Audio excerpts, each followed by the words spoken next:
پاکستان اور دنیا بھر میں لاکھوں دیکھنے اور سننے والوں کو ریاض خان کا سلام۔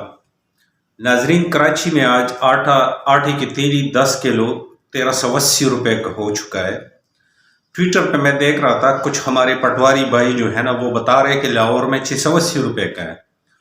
پورے پاکستان میں اگر آپ بلوچستان میں غور کریں تو وہاں پر 1400 روپے کا مل رہا ہے، 1400 سے 1500 تک۔ اسی طرح اگر KPK میں آپ جا کر چیک کریں، وہاں پر بھی 1300-1400 روپے کا مل رہا ہے، وہ بھی 10 کلو آٹے کا تیلا۔ 20 کلو کا جو ہے وہ 3000 تک پہنچ چکا ہے۔ کراچی میں بھی جو ہے 2700-2800 روپے میں مل رہا ہے اوپن دکانوں میں۔ تو کچھ جو ہمارے پاکستانی عوام ہے، جیسے میں نے نام لیا پہلے، جو ہماری پٹواری بھائی ہے، شاید ان کو مہنگائی محسوس نہیں ہو رہی ہے، لیکن پچھلی حکومت میں 10 کلو جو تیل آتا وہ KP کے اندر 600 روپے کا مل رہا تھا۔ کراچی میں جو ہے 550-500 کا مل رہا تھا۔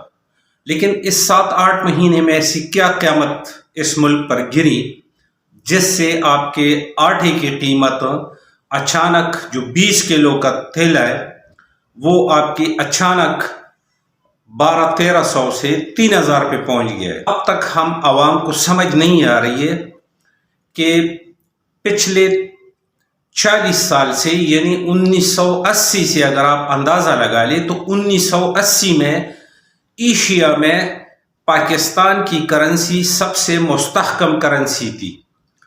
عمران خان نے تو صرف 3 سال اور 7 مہینے اس ملک پر حکومت کی۔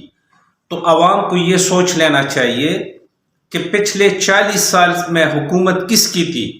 جنرل ضیاء الحق کی حکومت تھی۔ اس کے بعد ہم نے جمہوریت کے مزے لینا شروع کر دیے، کبھی پیپل پارٹی کی، کبھی نواز لیگ کی، بیچ میں مشرف نے اپنا ایک پیریڈ گزار دیا تھا۔ تو ان لوگوں نے ملک تباہ کر دیا ہے، ملک مقروض تھا۔ اگر ان کی گورننس اچھی تھی تو پھر ملک مقروض کیوں رہا؟ اب بھی جو کچھ ہمارے سادہ بولے بالے عوام ہے، ان کے ذہنوں میں یہی چیز انجیکٹ کی جا رہی ہے کہ جی یہ عمران خان نے ملک کی تباہی کر دی۔ عمران خان نے تو آپ کو ہر چیز سامنے رکھا کہ اتنا ہمارا ملک مقروض ہے، اتنا ہمیں سود دینا ہوتا ہے، اتنی ہماری ملک کی ٹوٹل آمدن ہے۔ جب تک ہم اپنی آمدن نہیں بڑھائیں گے اور وہاں ہم سود کے پیسوں سے جان نہیں چھڑائیں گے تو ہمارا ملک ترقی نہیں کر پائے گا، اور یہی وہ کوشش کرتا رہا۔ مجھے حیرانگی اس چیز پر ہو رہی ہے کہ ہماری جو پاکستانی عوام ہے، ان سیاستدانوں کی جو جھوٹ، فریب، دھوکہ بازی پچھلے 40 سال میں آپ کیسے نہیں سمجھ پا رہے ہو کہ اب تک آپ ان کا ساتھ دے رہے ہو؟ کیا یہ لوگ غریب ہو چکے ہیں؟ کیا یہ لوگ مقروض ہو چکے ہیں؟ مقروض تو ملک ہو رہا ہے، غریب عوام ہو رہی ہے، ان کی جائیدادوں میں تو اضافہ ہو رہا ہے۔ یہ تو کرپتی ہے۔ پاکستان کے اندر آپ کو ڈالر نہیں مل رہا ہے تو آپ کیا سمجھ رہے کہ ڈالر کدھر چلے گئے؟ یہی مافیاز ہے، سرمایہ دار، جاگیردار، یہی لوگ ہیں، یہی کرپٹ لوگ ہیں جو آپ کی دولت لوٹ کر اس پہ ڈالر خرید کر چھپا کے رکھ لیتے ہیں، تو ڈالر کا ریٹ اوپر چلا جاتا ہے۔ یہ ہے آپ کی مافیاز، جو چیز ہمیں عمران خان سمجھاتا رہے۔ لیکن ابھی بھی اگر عوام نہیں جاگ رہی ہے، ابھی بھی اگر عوام جو ہے نا ان کو ہوش نہیں ہے، تو پھر اس ملک کا نظام کس طرح بہتر ہو سکتا ہے؟ اس ملک کا نظام عوام نے بہتر کرنا ہے۔ اب 3000 کا ایک تیلا مل رہا ہے 20 کلو آٹے کا۔ کوئی آپ مجھے بتا دیں کراچی کے اندر کوئی 20 لوگ باہر روڈوں پہ نکلے ہیں کہ بھئی یہ مہنگائی کیوں ہے، یہ گیس کی لوڈ شیڈنگ کیوں ہے، بجلی کی لوڈ شیڈنگ کیوں ہے، چیزیں آسمان سے کیوں باتیں کر رہی ہے؟ یہ جو PDM اکٹھا ہوا تھا 13-14 جماعتیں، انہوں نے تو وعدہ کیا تھا عوام سے کہ ہم عمران خان کی حکومت ناکام ہے، ہم مہنگائی ختم کریں گے۔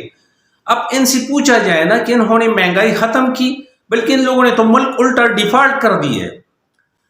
انڈسٹریز بند ہو رہی ہے، لوگ بے روزگار ہو رہے ہیں، جرائم بڑھ رہے ہیں۔ کراچی کے اندر آپ دیکھیں CCTV فوٹیج دیکھیں، آپ میڈیا تو نہیں دکھا رہی ہے، ہر گلی، ہر کوچے، ہر راستے میں جناب آپ کی ڈکیتیاں ہو رہی ہے، لوگ قتل ہو رہے ہیں۔ تو اگر اب بھی عوام جو ہے نا انہی کے پیچھے لگی رہے گی اور انہی کی باتوں پہ یقین کرتی رہے گی تو پھر ملک کا کچھ بھی بہتر نہیں ہو سکے گا۔ عوام کو سوچنا چاہیے، عوام غور کرے، سوچے کہ کس نے اس ملک کو تباہ کیا ہے۔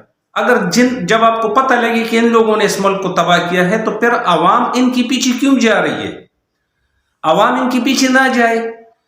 یہ تو عوام کی طاقت سے جو ہے نا وہ اپنی سیاست چپکاتے ہیں۔ جب عوام ان کی پیچھے نہیں ہوگی تو یہ کچھ بھی نہیں ہے، یہ بھی عام انسان ہے۔